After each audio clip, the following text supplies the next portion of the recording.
in any place where gravity becomes extremely strong, they're incompatible. So the smallest scale, they're incompatible even here in this room, but also they're incompatible.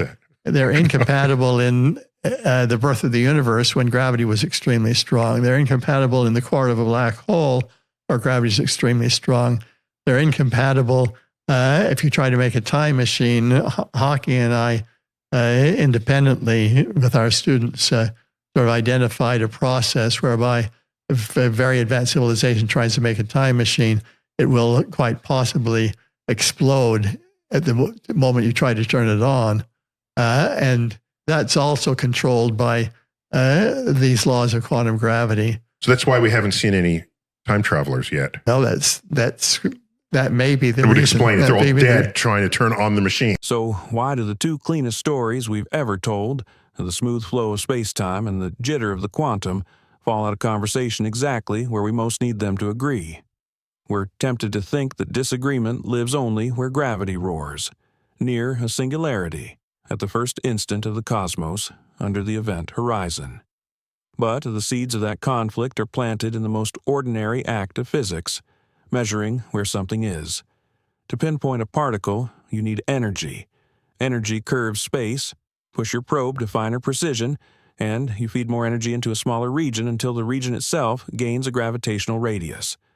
Try to shrink uncertainty below a certain scale, and the very act of measuring threatens to pinch space off into a mini black hole. Quantum mechanics demands sharpness. Gravity punishes it. In that tug-of-war, a new unit shows up, Planck length, whispering that the continuum we take for granted may not be allowed to be infinitely detailed. This tension has a simple side and a dangerous side. The simple side explains why most of our engineering works. When space-time is gently curved and energies are modest, we can treat gravity as a smooth stage while particles play their probabilistic parts. Your phone's GPS, a particle accelerator, a satellite in orbit, all live in the safe overlap where each theory minds its own business. But turn up the curvature or the energy density, and their truces dissolve. Gravity tells us that masses follow geodesics through a continuous geometry. Quantum theory tells us that fields fluctuate even in their lowest energy state, and those fluctuations never quite sit still. Put them together without a deeper rulebook, and the equations misbehave. Ultraviolet divergences that resist standard renormalization, results that depend on an arbitrary cutoff rather than on physics, and strong hints that treating geometry as a fixed classical background is no longer adequate. The paradox isn't exotic. It's the logical collision between two exquisite, incompatible precisions. Black holes sharpen that collision to a scalpel. From the outside, they're simple. Mass, spin, charge. Nothing else identifiable survives. Yet combine gravity with quantum field theory just enough to let particles live near a horizon, and the whole glows faintly. It has a temperature. Its entropy scales with area, not volume, as if nature counts information on a surface. That one clue unravels a century of assumptions. If black holes evaporate, what happens to the information about what fell in? Quantum mechanics insists that information cannot be destroyed, that the future is a scrambled reflection of the past. General relativity tolerates horizons that seem to erase ancestral detail. Hold on to both and you conjure firewalls, holograms, and the unsettling suggestion that what you think is inside might be a story told by correlations outside. Each step brings partial relief. Maybe the horizon isn't a place but a statistic. Maybe the interior is encoded in the entanglement of a boundary theory. But the very fixes hint that space-time geometry itself is not the book. It's the book's table of contents.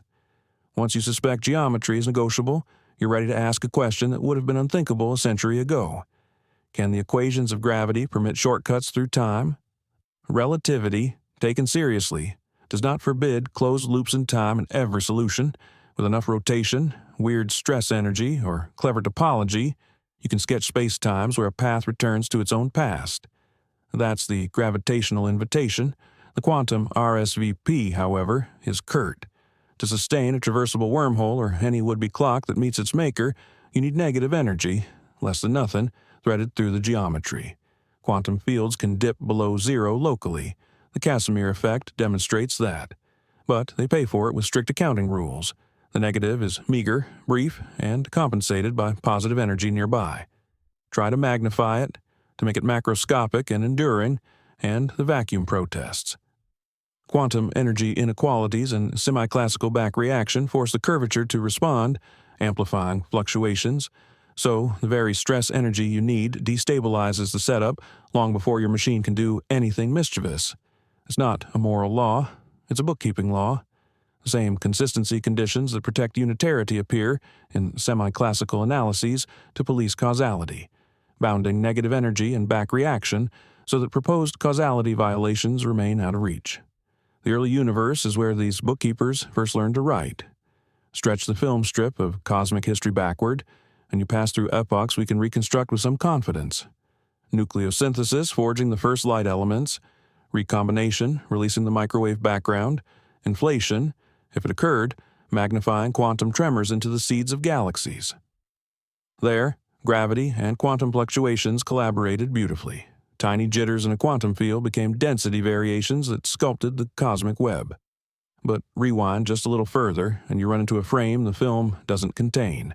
Classical relativity predicts a singularity, a place where curvature grows without bound.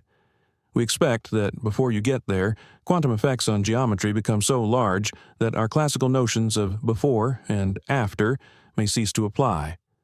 Proposals abound. A bounce replaces the bang. Spacetime emerges from a network of discrete loops. Strings smear point particles into extended objects. The universe is the boundary theory of a higher dimensional space that we never directly enter. Each proposal resolves one sharp edge and reveals another. The pattern holds. Where naive geometry would produce infinities or time loops, quantum consistency either softens the structure or refuses the question. So, what do we learn from these repeated negotiations? That our two proudest theories are not like rival empires fighting over the same border. They are different coordinate systems drawn on a terrain we haven't fully mapped. Where the landscape is flat enough and calm, you can pick either map and not get lost. Where the cliffs of curvature rise or the fog of quantum fluctuations thickens, you need the atlas they're both approximating. The clues point in a consistent direction. Black hole entropy behaves like a hologram. The information within a region scales with its boundary. Entanglement, the way quantum systems share information, appears to stitch space together, alter the entanglement and geometry warps. Energy conditions and quantum inequalities feel less like optional constraints and more like thermodynamic laws of spacetime, underwriting cause and effect the way entropy underwrites the arrow of time. And attempts to exploit the classical loopholes of relativity, building shortcuts to your own past, run into quantum debt they cannot pay. So, the answer to the question that started us is this. They fall out of conversation because we keep asking them to do a job that belongs to a deeper framework, still being charted, in which geometry may not be fundamental but could emerge from underlying quantum degrees of freedom, and in which unitarity, conservation of information, remains a central, non-negotiable rule. In many cases, where a classical spacetime would permit contradictions in causality or infinities in description, quantum effects impose bounds, enhance fluctuations, or signal limits on information consistent with holographic principles, often destabilizing the dangerous configuration before it can be realized. That's why the borderlands of strong gravity and sharp quanta are so unforgiving, not because nature is hiding a party from us, but because nature values consistency over convenience.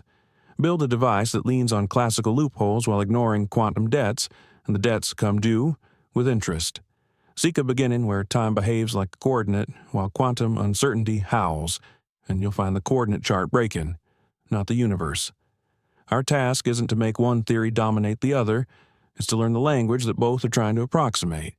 When we do, we won't just reconcile them, we'll understand why the cosmos keeps its most paradoxical promises by refusing the paradox in the first place. Like if this was interesting, and hit the subscribe for more.